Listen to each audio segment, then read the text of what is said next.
तो moment of inertia of a rigid body को continue करते हुए थिन रॉड का ये था, और डिस्क का हम लोगों ने कहा था कि डिस्क का डीएम फाइंड करना है, तो total mass by total area into elementary area. ठीक। और ये रेडियस ऑफ जिरेशन हमने कहा था कि जहां पर होल मास किसी भी बॉडी का कंसंट्रेट करता है उसको रेडियस ऑफ जिरेशन कहते हैं, और यहां पर जैसे पूरे बॉडी का टोटल वो परपेंडिकुलर डिस्टेंस को रेडियस ऑफ जिरेशन कहते हैं।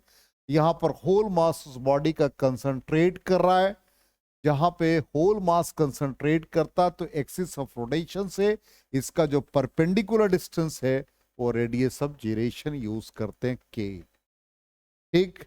अब यहां पर के का वैल्यू हम लोग इफेक्टिव मतलब आरएमएस वैल्यू लेते हैं, तो R1² plus R2² plus R3² up to RN² n, और मोमेंट ऑफ इनर्शिया के बराबर ही होता है। कल जैसे हमने एक एग्जाम्पल दिया था कि सिंपली जैसे एक रॉड इन यूनिफॉर्म रॉड है, इसका रोटेशन सेंटर या मिड पॉइंट के अबाउट हो रहा है जहां पर होल मास है, और इसका मोमेंट ऑफ इनर्शिया का वैल्यू mL²/12 आया था। मान लो एक एग्जाम्पल दे, अभी हमने डेराइव नहीं किया, आज डेराइव करेंगे। तो इसका भी मोमेंट ऑफ इनर्शिया हमने mL²/12 जब लिखा, तो यहां पर होल मास कंसंट्रेट कर रहा है, तो ये हम लोग लिख सकते हैं जहां पर मास कंसंट्रेट कर रहा है तो टोटल मास m हो गया, और स्क्वायर ऑफ द डिस्टेंस जो कि यहां पर रेडियस ऑफ जिरेशन की तरह एक्ट करेगा, तो I = m²। तो किसी भी बॉडी का हम मोमेंट ऑफ इनर्शिया निकालेंगे और उसको हम लोग m² के बराबर लिख सकते हैं, के इफेक्टिव या RMS value of respective distances from the axis of rotation. जैसे मान लो यहां पर कल भी कहा था कि मास m1 है, इसका डिस्टेंस r1, इसी तरह से मास m2 है, इसका डिस्टेंस r2, मास mn है, डिस्टेंस rn। तो इसी का इफेक्टिव वैल्यू आरएमएस वैल्यू आपने निकाला था, और RMS value R1² plus R2² plus R3² up to RN²/n। तो ये कल के क्लास को थोड़ा सा रिकॉल करा करके अब हम लोग आगे बढ़ते हैं। तो यहां पे मोमेंट ऑफ इनर्शिया निकालने के लिए दो इंपॉर्टेंट थ्योरम याद रखना है। पहला हमारा कहता है कि theorem of perpendicular axis. Theorem perpendicular axis कहता है कि तीन एक्सिस हम कंसिडर करते हैं एक्स वाई जेड, और जिसमें कि दो एक्सिस जहां जो रिजिड बॉडी रखे हैं उसको हम लोग लैमिना भी कहते हैं, वो प्लेन बनेगा।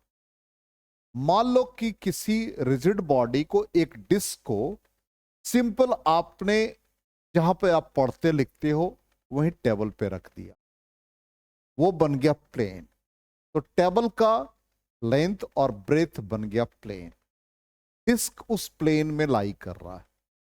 अब उसके परपेंडिकुलर हम मान लो एक लाइन इमेजिन करें कि जो वर्टिकली अप से होता हुआ उसके सेंटर से जा रहा है, और वो परपेंडिकुलर टू द टेबल है, वो हो गया जेड एक्सिस।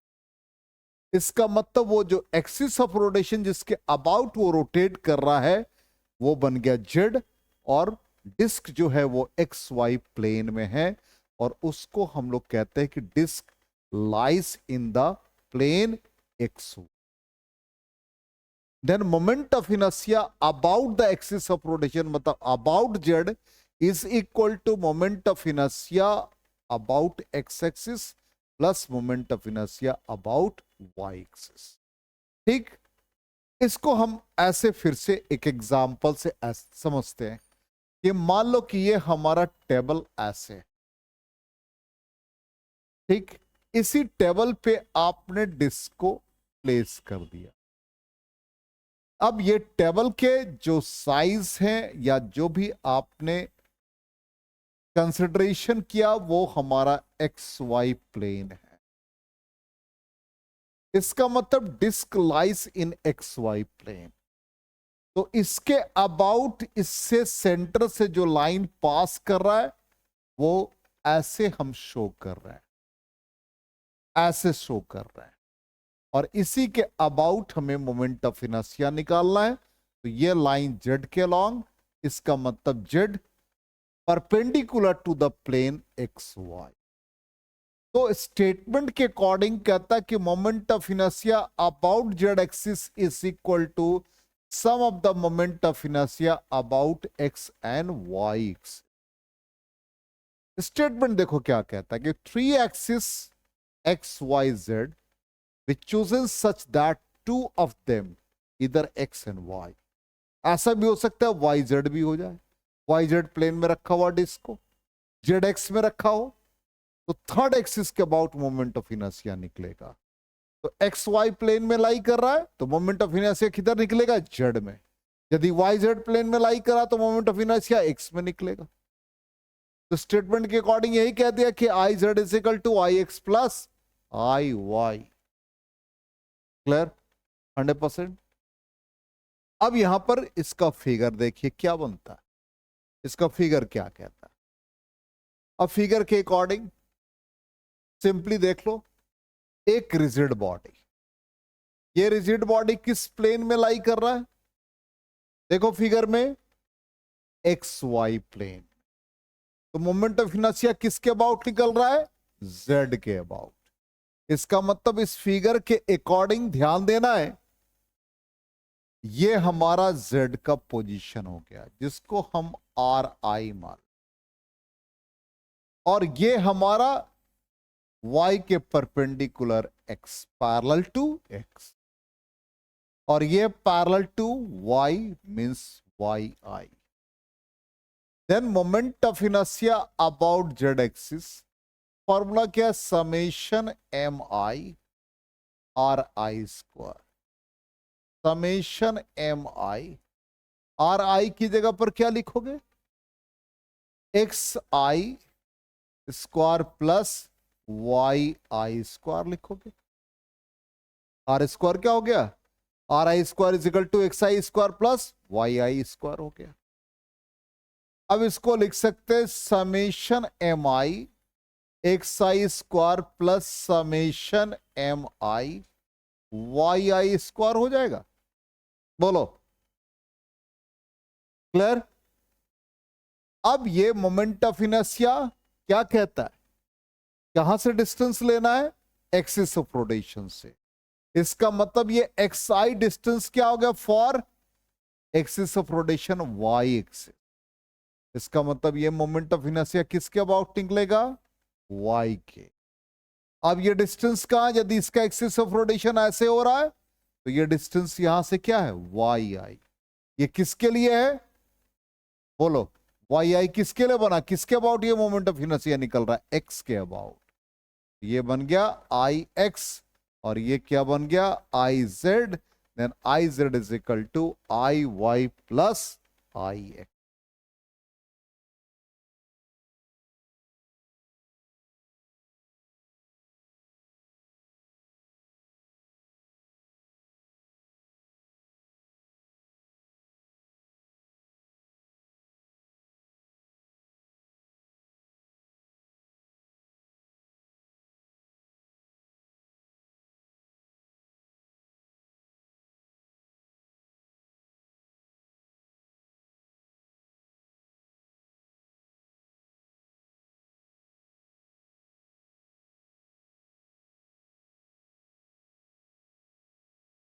हो गया?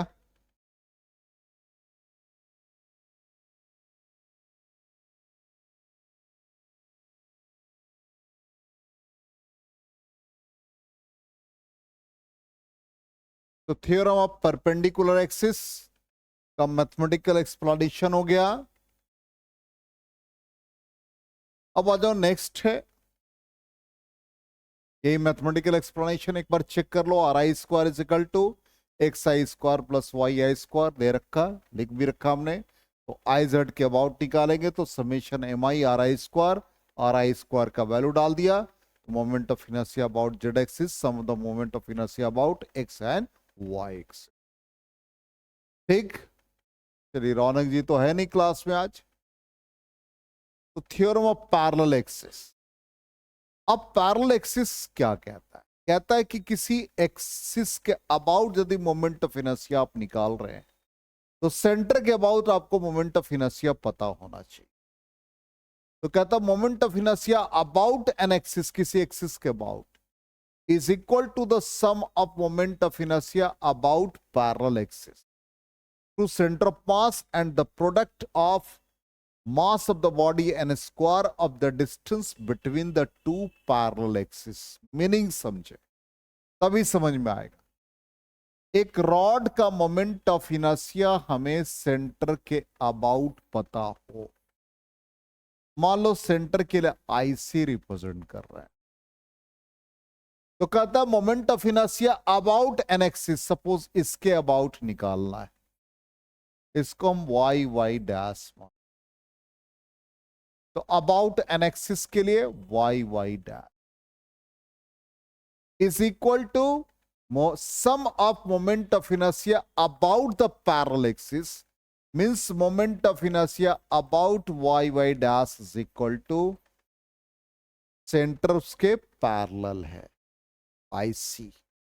ठीक, ध्यान दे दो, about parallel axis to the centre of mass, IC हो गया। एंड प्रोडक्ट, एंड मतलब plus, and product of mass of the body, जो कि सेंटर पे होल मास कंसंट्रेट करता है, तो मास ऑफ द बॉडी,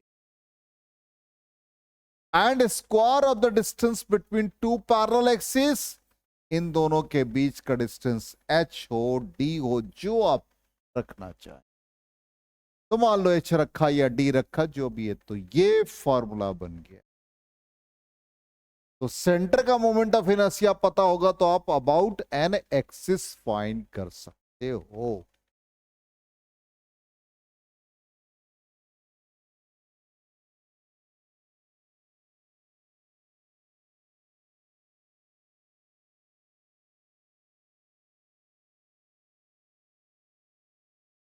ठीक है यहां तक? चलो क्लियर। अब हम लोग कैसे फाइंड करें? हम लोग एज्यूम कर ले कि यहां पर इसका मास है समेशन एम आई, इस सेंटर से इसका डिस्टेंस हम आर आई मान लें, तो formula moment of inertia about Y Y dash axis is equal to summation M I. तो इसके अबाउट निकालना है, वाई वाई डैश के अबाउट, तो यहां से लेके यहां तक एम आई का डिस्टेंस क्या बन गया, फिगर के according R I plus H का होल स्क्वायर। बोलो यस नो। अब इसको हम लोग इस फॉर्म में लिख देंगे, summation M I R I square plus summation M I H square plus twice of summation M I R I H. ये जो क्वांटिटी है summation M I R I H, इसको कहते sum of moment of masses, sum of moment of masses, और इसका value हमेशा zero, इसलिए एक क्वांटिटी जीरो देगा, तो बच गए summation M I R I square. तो समेशन एम आई के लिए परपेंडिकुलर डिस्टेंस आर आई, मतलब ये सेंटर के लिए हो गया, तो ये क्या बन गया, moment of inertia about centre. Clear? Summation M I कहां पर लाई कर रहा है, यदि यहां लाई कर रहा है तो इसका डिस्टेंस यहां से यहां तक कितना है, h, तो ये क्या बन गया, M H square, then moment of inertia about Y Y dash axis is equal to I C plus M H square बन जाए।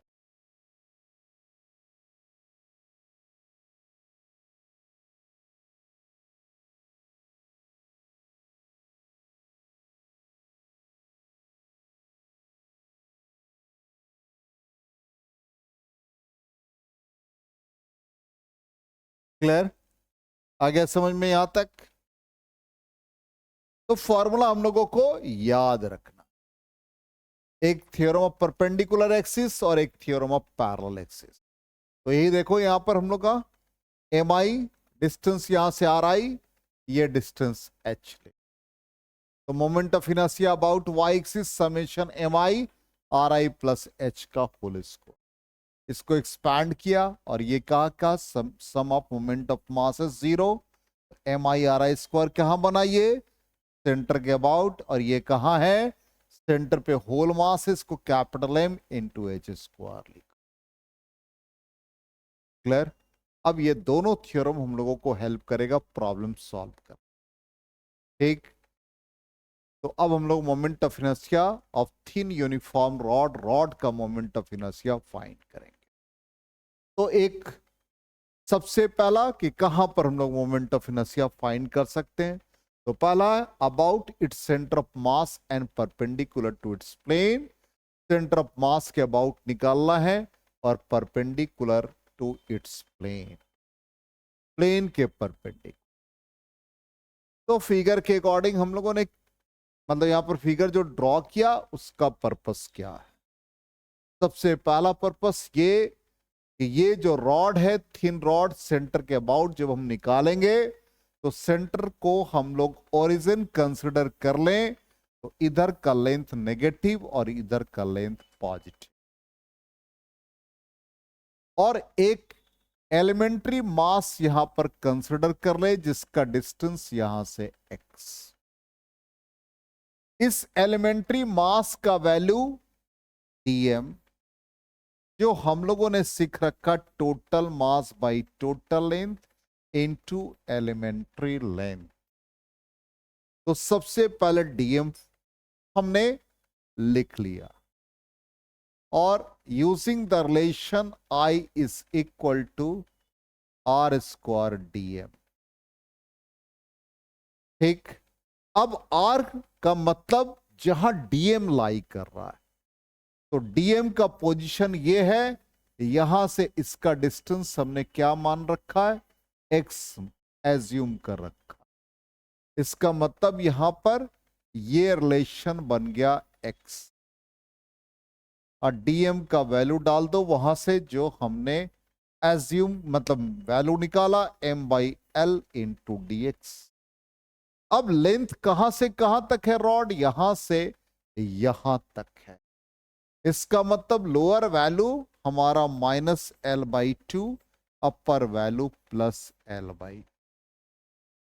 इसमें जो भी क्वांटिटी कांस्टेंट है उसको हम बाहर निकाल लें, m by L x square D x हो गया, ये माइनस एल बाई टू हो गया, ये plus L by two, m by L हो गया, एक्स स्क्वायर का integration X cube by three, और ये माइनस एल बाई टू से प्लस एल बाई टू। ये m बाई थ्री एल कर देंगे तो ये क्या बन जाएगा, l बाई टू का whole cube minus minus of l by two का whole cube. It becomes m by three L, और इसको आप लिख सकते हैं l क्यूब बाई एट, और ये माइनस माइनस प्लस हो जाएगा क्योंकि क्यूब नेगेटिव देगा, तो ये बन गया plus L cube by eight. इसको सिंप्लीफाई करेंगे तो m बाई थ्री एल, और ये बन गया two L cube by eight. तो ये टू और ये फोर, ये क्या बन गए, 12 बन गए, तो ये finally M L square by 12 आ जाएगा।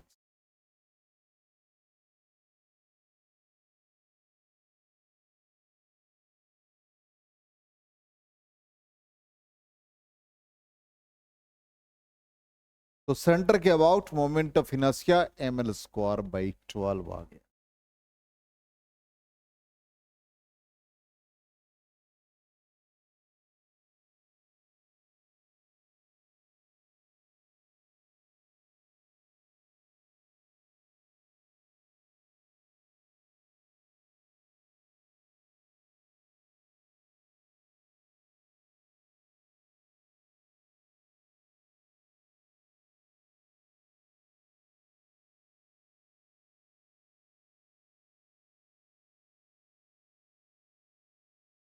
हो गया?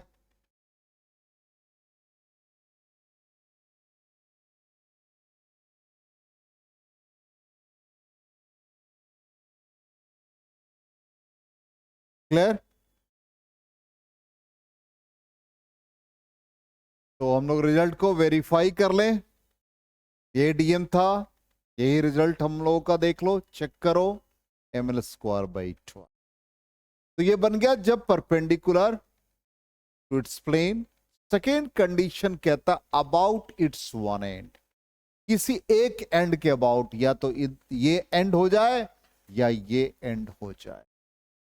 ठीक, तो अबाउट इट्स वन एंड, देखो यहां एंड के अबाउट, तो क्या फॉर्मूला लग जाएगा? About its one and. इसका मतलब सेंटर का यदि हमको पता है तो थ्योरम ऑफ पैरेलल एक्सिस का फॉर्मूला लग जाएगा। क्या फॉर्मूला था? मोमेंट ऑफ इनर्शिया, जैसे ये वन एंड को हम वाई वाई डैश मान लें, तो moment of inertia about Y Y dash is equal to क्या है? M I C plus M, और ये डिस्टेंस इन दोनों के बीच क्या बन गया? एल बाई 2 का होल स्क्वायर। आई सी का फॉर्मूला क्या है? एम एल स्क्वायर बाई 12, और ये क्या है? M L square by 4। Finally solve करोगे, एलसीएम हो गया 12, ये हो गए एम एल स्क्वायर, और ये बन गए 3 M L square, 4 M L square by 12, it becomes M L square by 3। इसलिए about its one end M L square by 3 आ जाएगा।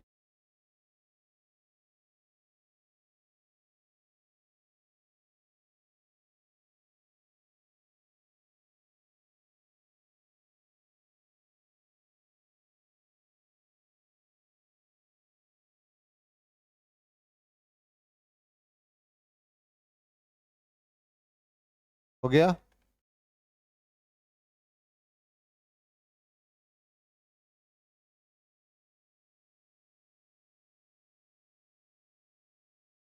अब आ जाए, ये तो हम लोगों ने वन एंड के अबाउट, इसका रिजल्ट भी हम लोग वेरीफाई कर ले, तो एम एल स्क्वायर बाई 3 आ गया। ठीक है यहां तक?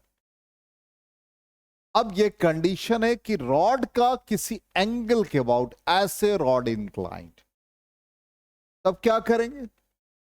एक्सिस ऑफ रोटेशन ऐसे, इसी के अबाउट ये रोटेट कर रहा है, इसी एक्सिस के अबाउट, इस एक्सिस के अबाउट रोटेट कर। ठीक, अब इसका मोमेंट ऑफ इनर्शिया हमको फाइंड करना, तो वाई वाई डैश के about moment of inertia find करना है। अब गौर से देखिए, तो हम एज्यूम कर लेंगे कि यहां से आर डिस्टेंस पर इसका एलिमेंट्री मास। अब एलिमेंट्री मास का फॉर्मूला क्या पड़ा भाई? Total mass by total length into elementary length, और ये एलिमेंट्री लेंथ यहां से यहां तक, ये x माना तो ये बन जाएगा dx। ठीक, अब यहां पर I का value, I about y y dash axis, कितना है डिस्टेंस? r, ये क्या आ गया? dm। ध्यान दोगे, अब आर स्क्वायर का वैल्यू, डीएम का वैल्यू सब्स्टिट्यूट करने से वेरिएबल के फॉर्म में नहीं आ रहा, वेरिएबल के फॉर्म में नहीं आ रहा। इसका मतलब क्या है? यहां पर हम लोगों को एंगल के फॉर्म में निकालना पड़ेगा। तो इस राइट एंगल्ड ट्रायंगल में साइन अल्फा का वैल्यू परपेंडिकुलर आर और हाइपोटेन्यूज एक्स हो गया। तो आर का वैल्यू क्या बन जाएगा? X sine alpha. अब ये वैल्यू हम सब्स्टिट्यूट कर दें तो ये बन जाएगा X square sine square alpha. ठीक, M by L D X, M by L को बाहर कर दे। ठीक, साइन स्क्वायर अल्फा को बाहर कर दें तो एक्स स्क्वायर डीएक्स हो गया। अब वेरिएबल कौन है? dx। इसका मतलब यहां से यहां तक ये x वेरिएबल है, तो इंटीग्रेशन का लिमिट 0 से लेके l तक। इसलिए यहां पर जब हम लोग इसको यूज करते हैं तो ये 0 से l। बाद में इसलिए हम लिमिट पुट कर रहे हैं कि समझाना था हमें।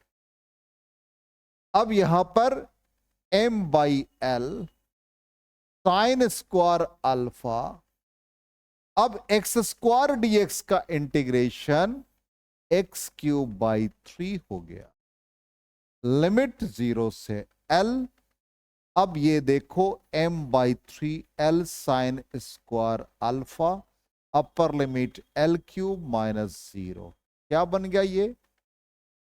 देखो ध्यान से, ml² 3 साइन स्क्वायर अल्फा बन गया। तो सिंपल हम लोगों ने ये सीखा कि रॉड ऐसे है और इसके अबाउट हमको मोमेंट ऑफ इनर्शिया निकालना, ये एंगल अल्फा बन रहा है। तो ये वन एंड की तरह एक्ट किया, याद भी रहेगा वन एंड का फॉर्मूला क्या था? ml²/3। और ये परपेंडिकुलर डिस्टेंस क्या बनता है? साइन। इसलिए ये क्या बन जाएगा? Sign square alpha. ऐसे याद रहेगा।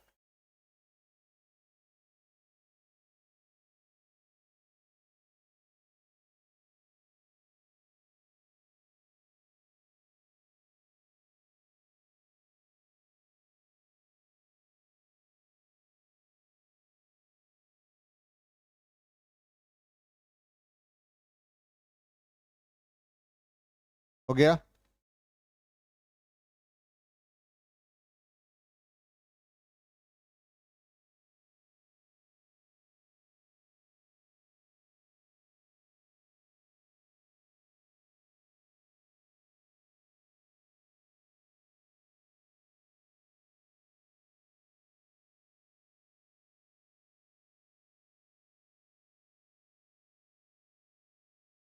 हो गया? आगे बढ़े। अभिनव हो गया? तो रिजल्ट हम लोग वेरीफाई भी कर लें। डीएम ऐसे ही निकाला, देखो यही फॉर्मूला यूज किया और फाइनली ml²/3 साइन स्क्वायर। अब ये एंगल अल्फा 90 डिग्री हो जाए तो बिल्कुल ये स्ट्रेट रॉड ऐसे नजर आएगा। इसका मतलब अबाउट इट्स वन एंड, तो अल्फा 90 डिग्री पर क्या बन जाएगा? ml²/3। ये रॉड ऐसे है, फिगर से समझो, ये रॉड ऐसे है, ठीक, और अल्फा का वैल्यू 90 डिग्री बन जाए तो रॉड ऐसे हो जाएगा हॉरिजेंटल, इस तरह से, इसके रेस्पेक्ट में। इसका मतलब अल्फा बिकम्स 90, तो वन एंड के अबाउट का फॉर्मूला लग गया ml²/3। क्लियर?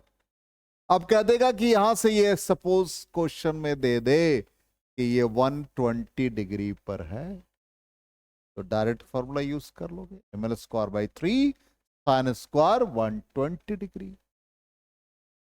साइन 120 का वैल्यू √3/2, वो यूज करके बना लेंगे। अब यहां पर ऐसे क्वेश्चन जब मिले कि रॉड इतने एक्सिस से पास कर, कितने भाई एक्सिस? एक देखो 1 उसके 20 से लाइन पास कर, 4 वाला थीटा बना रहा है, 2 वाला perpendicular to its plane 5 theta बना रहा है, 3 वन एंड है। सबका मोमेंट ऑफ इनर्शिया देखिए क्या होता है, 6 भी है। सबका मोमेंट ऑफ इनर्शिया इंडिविजुअली निकालते हैं, तो 1 वाला क्या बना? बिल्कुल उसके बॉडी के अंदर से पास कर रहा है, इसलिए मोमेंट ऑफ इनर्शिया इसका क्या हो गया? 0। ठीक। अब आ जाओ, 2 कहां से पास कर रहा है? सेंटर से, ml²/12। ठीक। 3 क्या हो रहा है? About its one and. क्या फॉर्मूला याद रखा? ml²/3।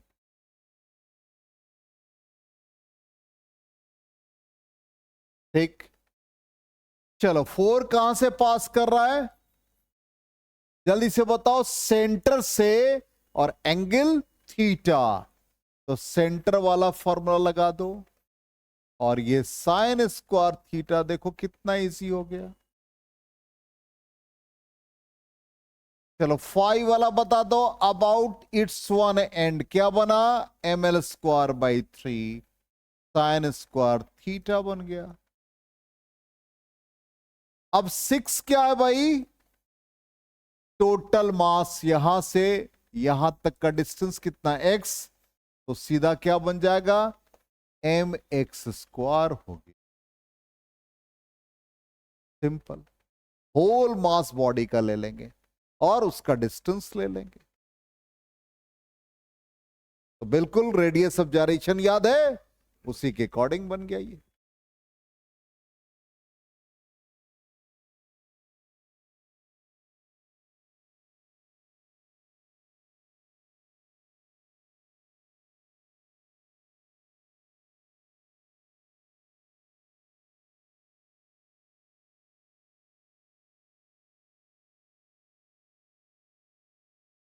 हो गया यहां तक,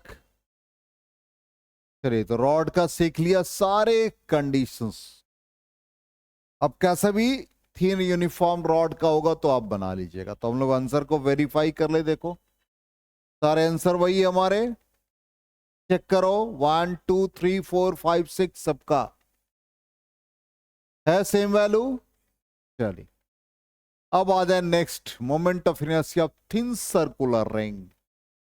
अब सर्कुलर रिंग है, उसका मोमेंट ऑफ इनर्शिया निकालना है। पहला क्या है, about its centre of mass and perpendicular to its plane, तो यही रिंग है जिसका radius r, perpendicular to its plane.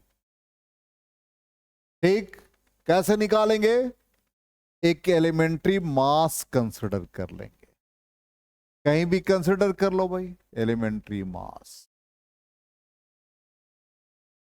ठीक, इस एलिमेंट्री मास का वैल्यू जल्दी से बता दो क्या बना भाई, m/, टोटल लेंथ सरकमफ्रेंस, और इसको हम एलिमेंट्री लेंथ dx ले लेते हैं, ले लिया। अब फॉर्मूला हमारा क्या बन गया भाई, यूजिंग द रिलेशन जो हमारे लिए कॉमन है, कहां पे dm दिया, यहां, इसका डिस्टेंस एक्सिस ऑफ रोटेशन से कितना है, r है, ये क्या बन गया, r² dm। ठीक, लिमिट ऑफ इंटीग्रेशन बाद में सब्स्टिट्यूट करेंगे, पहले समझ लेते हैं।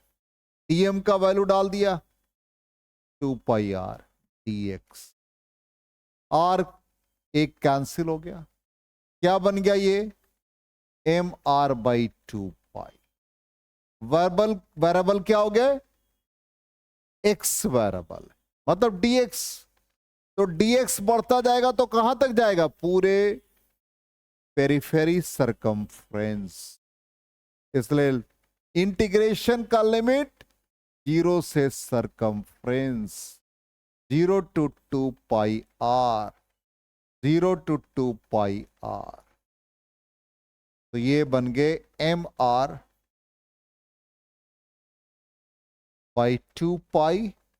और dx का integration x 0 to 2π, upper limit minus lower limit mr/2π, और ये बन गया 2πr माइनस 0, 2π कैंसिल हो गया, तो क्या बन गया ये mr², इसलिए सर्कल का, सर्कुलर रिंग का मोमेंट ऑफ इनर्शिया mr² हो जाए।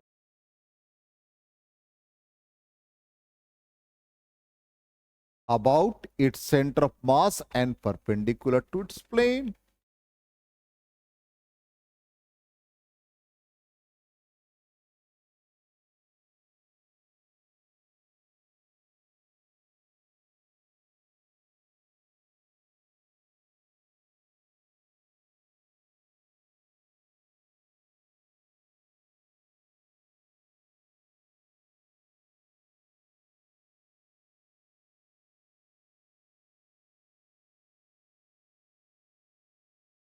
हो गया।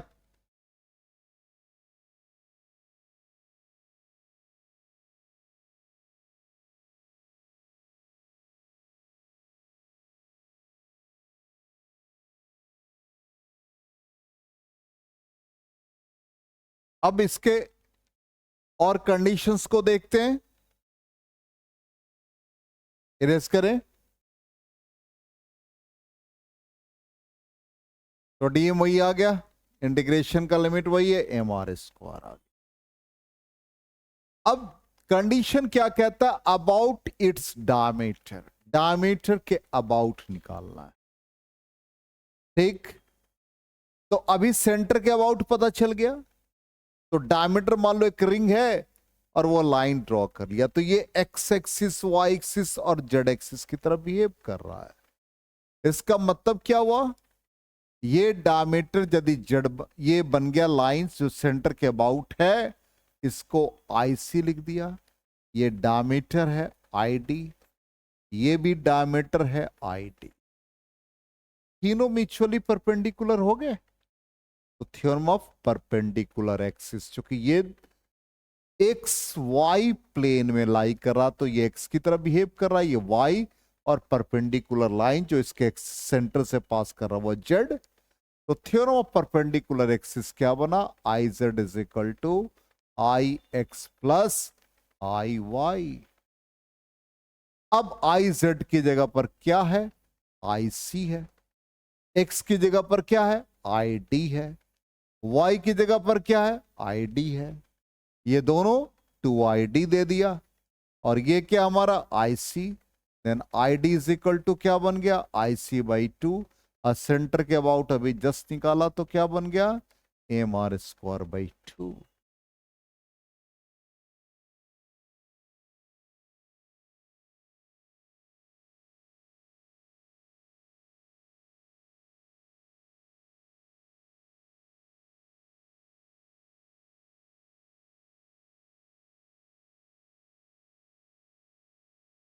क्लियर,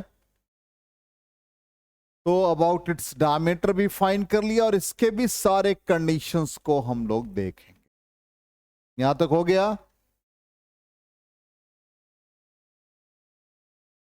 तो यहां भी आ गया आईडी का वैल्यू MR²/2। अब कंडीशंस आ गए, क्या कंडीशन है बताओ, कितने कंडीशंस आ गए, 1 2 3 4 5। ठीक, पहला क्या है, 1 और 2, वो कहां है, डायमीटर है, not perpendicular to its plane, only diameter. तो डायमीटर का फॉर्मूला क्या बन गया, MR²/2। I3 क्या हो गए, बोलो, I3 क्या बन गया, बिल्कुल सेंटर से पास कर रहा है, तो MR² बन गया। I4 क्या बन गया, टैंजेंट। ठीक, इसका मतलब डायमीटर के पैरेलल, तो डायमीटर कौन हो गया, I2, तो I2 का फॉर्मूला क्या है, MR²/2 प्लस दोनों के बीच का डिस्टेंस कितना, R, तो क्या आ गया, theorem of parallel axis. Repeat कर रहे हैं एक एक पार्ट को। ये जो 1 है, यदि ये देखो ध्यान से, जब फिगर ऐसा बने तो आप समझेंगे perpendicular to its plane and passing through centre. ऐसा कोई भी है इसमें पॉइंट नहीं है, सिर्फ कौन सा है, 3 वाला है, इसलिए ये I3 बन जाएगा सेंटर के अबाउट, और वो कौन है, MR² बन गया। अब I2 क्या बना, I2 इसके अंदर से पास कर रहा, मतलब डायमीटर, तो I2 डायमीटर, डायमीटर का फॉर्मूला क्या सीखा, MR²/2। 1 भी डायमीटर, तो 1 का भी क्या बन गया, MR²/2 बन गया। अब ये 1 और 2 के पैरेलल 4 है, देख लो, 2 के पैरेलल, 4, तो moment of inertia about 4 means I2 plus दोनों के बीच का डिस्टेंस कितना r, तो थ्योरम ऑफ पैरेलल एक्सिस, तो ये दोनों के बीच mr स्क्वायर और I2 का मतलब diameter mr square by 2 plus mr square, it means 3/2 mr square, जो कि ये वैल्यू। अब I5 वाला क्या है? I5 बोलो, I3 सेंटर से पास कर रहा, I4 भी परपेंडिकुलर टू इट्स प्लेन, इसका मतलब I3 प्लस mr स्क्वायर क्या बन गया? 2mr square. आ गया समझ में? तो सर्कल के भी सारे केसेस को हम लोगों ने कंसिडर कर लिया, या जैसा भी क्वेश्चन रहेगा सारे क्वेश्चन हम लोग सॉल्व कर लेंगे। तो इस तरह से मोमेंट ऑफ इनर्शिया सारे बॉडी का हर पॉइंट के अबाउट निकालने की हम लोग हाईवेट रखेंगे, तो हमारे लिए इजी होगा। ठीक है, क्लियर, समझ में आ गया? तो आज की क्लास यहीं तक, और कल हम लोग disc, solid sphere, hollow sphere find करेंगे। कल के क्लास थोड़ा लेंदी होगा, उसमें डेरिवेशंस काफी लंबे।